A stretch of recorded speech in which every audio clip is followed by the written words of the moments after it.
आनंद धाम की ओर धर्म प्रसंग में महापुरुष स्वामी शिवानंद जी महाराज। अध्याय 10।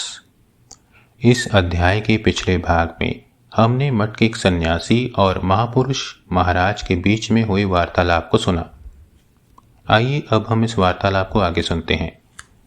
बेलूड़ मठ, शनिवार 8 सितंबर 1923, पृष्ठ संख्या 45। सन्यासी पूछते हैं,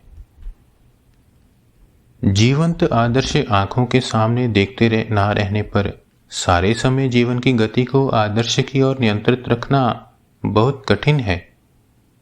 आप जब तक हैं तब तक सब ठीक चलेगा, उसके बाद क्या होगा ठाकुर ही जाने। महापुरुष महाराज, सो क्यों? यह अच्छी तरह जान लो कि ठाकुर ही थे जीवंत आदर्श, और फिर हम लोग तो मौजूद हैं ही। देह के नाश के साथ साथ ही तो अन्य सब कुछ नष्ट नहीं हो जाता। साधन भजन के द्वारा जब मन शुद्ध हो जाता है, उस समय उस मन में भगवान की दिव्य जीवंत अनुभूति होती है। वही अनुभूति है वास्तविक अनुभूति, और उसका प्रभाव समस्त जीवन व्यापी होता है। फिर तुम लोग भी क्या कोई कम हो? अपनी आंखों के सामने ही ठाकुर की संतानों का आदर्श जीवन देखा है, उनका सत्संग प्राप्त किया है। यह भी बहुत सुकृति के फल से होता है। तुम लोगों के लिए चिंता की कोई बात नहीं। जिनके भीतर ठीक ठीक त्याग वैराग्य विद्यमान है, उन्हें कभी भी कोई भय नहीं। श्री भगवान उनके हृदय में प्रकटित होंगे, दर्शन देकर उनका जीवन धन्य कर देंगे। यथार्थ वस्तु तो है त्याग वैराग्य, पवित्रता और भगवत प्राप्ति की आंतरिक इच्छा। अभी अत्यंत शुभ मुहूर्त है। इस समय अल्प साधन भजन से ही जीव को चैतन्य लाभ होगा। ठाकुर के आगमन से भगवत प्राप्ति का पथ अत्यंत सुगम हो गया है, और जो आध्यात्मिक स्रोत अभी आया है वह अनेक शताब्दियों तक बहता रहेगा, इसमें कोई संदेह नहीं। स्वामी जी ने अपने देह त्याग से कुछ दिन पूर्व इस प्रांगण में खड़े होकर कहा था, जो स्रोत आ रहा है वह अबाध गति से 7-8 शताब्दियों तक चलता रहेगा। कोई भी उसकी गति का रोध ना कर सकेगा। यह युग प्रवाह अपनी शक्ति से चलेगा, इसे किसी की सहायता की अपेक्षा नहीं। यह सब ईश्वरीय शक्ति का व्यापार है। बेचारा मनुष्य भला क्या करेगा? इस युग प्रयोजन के साधन में जो सहायक होगा वह स्वयं धन्य हो जाएगा।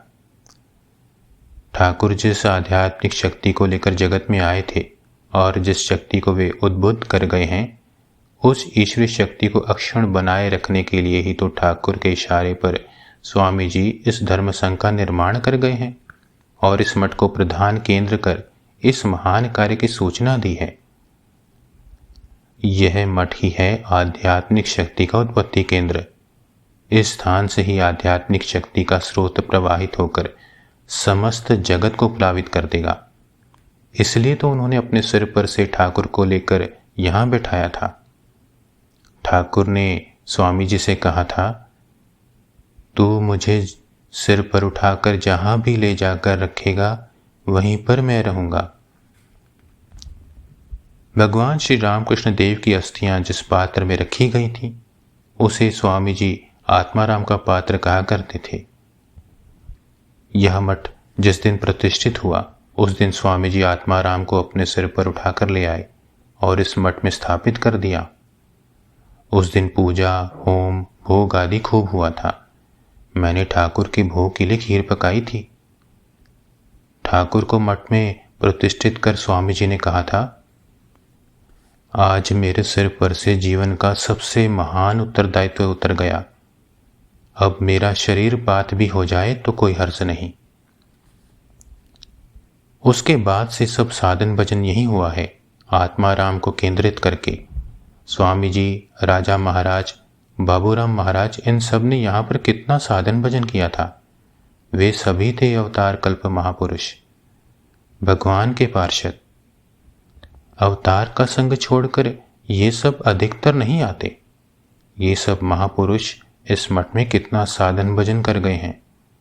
सोच कर देखो, यह मठ कैसा स्थान है। स्वयं माँ जगत जननी यानी हमारी श्री माँ शारदा यहाँ आई थी। मैंने सुना है कि इस मठ की स्थापना के पूर्व ही एक समय जब माँ गंगा में नौका करके जा रही थीं, तब उन्होंने इस स्थान पर ठाकुर के दर्शन किए थे। इस मठ के स्थापित होने के बाद भी हम लोग पहाड़ जंगल आदि में तपस्या करने के लिए चले अवश्य गए थे, परंतु फिर भी हम लोगों का मन पड़ा रहता था मठ में आत्माराम के समीप। अभी तो एक एक करके ठाकुर के सभी पार्षद उनके पास पहुंच गए हैं। अब तुम लोगों की पारी है। त्याग, तपस्या और साधन भजन के द्वारा इस मठ के आध्यात्मिक प्रभाव को अक्षुण्ण बनाए रखना होगा। ऐसा आदर्श जीवन करना होगा जिससे लोग तुम सबकी संगति करने पर मन में ऐसा सोचें कि वे साक्षात ठाकुर एवं उनके पार्षदों की संगति कर रहे हैं। ठाकुर का भाव एक वाक्य में कहा जा सकता है, भगवान का लाभ ही जीवन का उद्देश्य है और त्याग, तपस्या एवं सर्वधर्म समन्वय ही वास्तविक जीवन है।